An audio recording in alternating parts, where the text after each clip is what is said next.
EUCLID, Ohio, the United States, already wrestling with an economic collapse not seen in a generation, is facing a wave of evictions as government relief payments and legal protections run out for millions of out-of-work Americans who have little financial cushion and few choices when looking for new housing.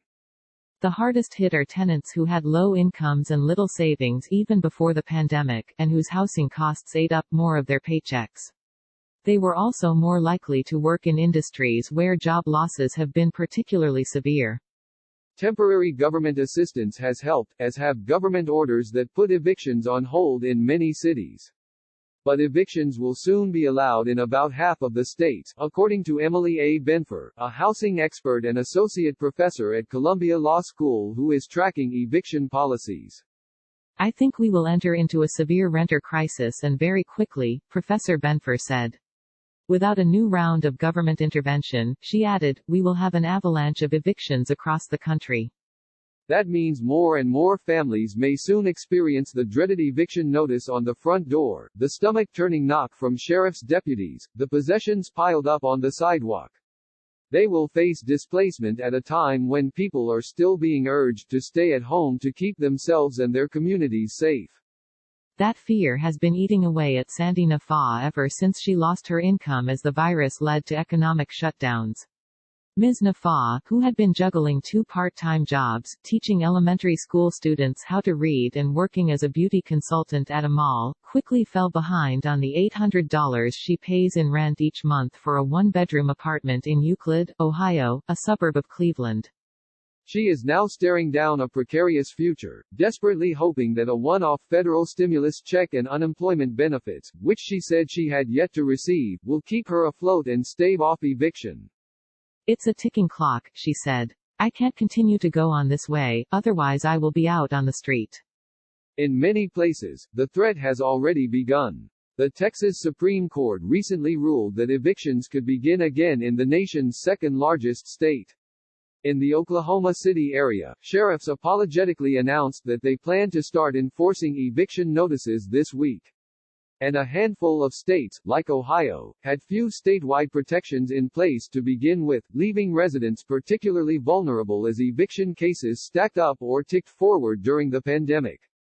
Christy Wilson, 37, was among them. After fleeing a dangerous relationship, she said, she spent several months sleeping in her car last year before a veterans program helped her pay for a 2-bedroom apartment in Decatur, Georgia. She had recently become responsible for the rent herself, she said, and had lined up a job at a warehouse.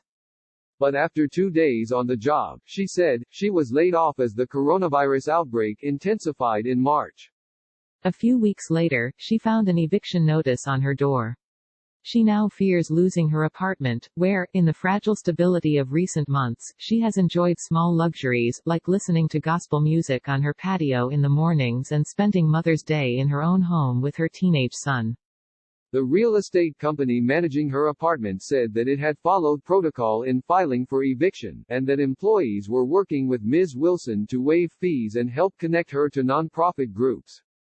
If she has to move out, she worries she would end up in a homeless shelter, where preliminary testing has shown high rates of infection. There would be no 6 feet distance, we'd be sleeping on top of each other, said Ms. Wilson, who is racing to pay back more than $2,000 in back rent before Georgia courts reopen next month. Though about 90% of renters made full or partial rent payments by late May, down only 2% from last year, lawyers and landlords alike fear that the trend will not last. More than 38 million people have filed jobless claims since March, including a high proportion of people living in households making less than $40,000 a year. In a survey released this month by the Census Bureau, nearly a quarter of respondents said they missed their last rent or mortgage payment or had little to no confidence that they would be able to pay on time next month. The devastation has drawn comparisons to the Great Recession, when millions of people lost their homes during a foreclosure crisis. But this time, renters are likely to be on the front lines. We sort of expect this to be more of a renter crisis than a homeownership crisis, said Alora Lee Raymond, an assistant professor at the Georgia Institute of Technology who focuses on affordable housing and real estate. Even before the current joblessness crisis, eviction was troublingly common in American life. Researchers estimate that about 3.7 million eviction cases were filed in 2016, a year when the unemployment rate was 4.7%. Now we have 14.7%, said Matthew Desmond, a sociologist at Princeton and the author of the book, Evicted, who is leading an effort at the university's eviction lab to track cases nationally. Without intervention, he said, I don't see how we wouldn't have a wave of evictions. A $3 trillion coronavirus relief bill backed by House Democrats includes a proposal to dedicate $100 billion for rental assistance, a measure that could bring broad relief, but Republicans have criticized the package as too costly, and it is unlikely to pass in its current form. And some argue that the federal government has already intervened effectively, in the form of the stimulus checks and a $600 weekly boost to unemployment payments. Many low-wage workers are making more money on unemployment than they were when they were working, said Ken Rosen, an economist at the University of California, Berkeley. It's happening, not through the housing system, but through the unemployment compensation system, he said. But there is a looming question about what happens next. People may be paying their rents, but at what cost, said Tara Raghuvier, the director of KC Tenants, an advocacy group in Kansas City, Missouri. I know several people who are taking out title loans. They are paying their rent on their credit card. Many landlords say they are working with their tenants, waiving late fees and advocating the government cover missed rent. We are in uncharted waters, said Tom Bannon, chief executive of the California Apartment Association, who added that most landlords were not eager to evict residents when there was little guarantee of a replacement. Still, landlords have bills to pay, too. When tenants cannot pay their rent, landlords with mortgages remain responsible to the banks, who answer to investors. I call it the responsibility chain, Mr. Bannon said. There is this link, and if there is a break in the link, the ripple effect is pretty significant. Among the first to face eviction have been those who were already struggling before the pandemic.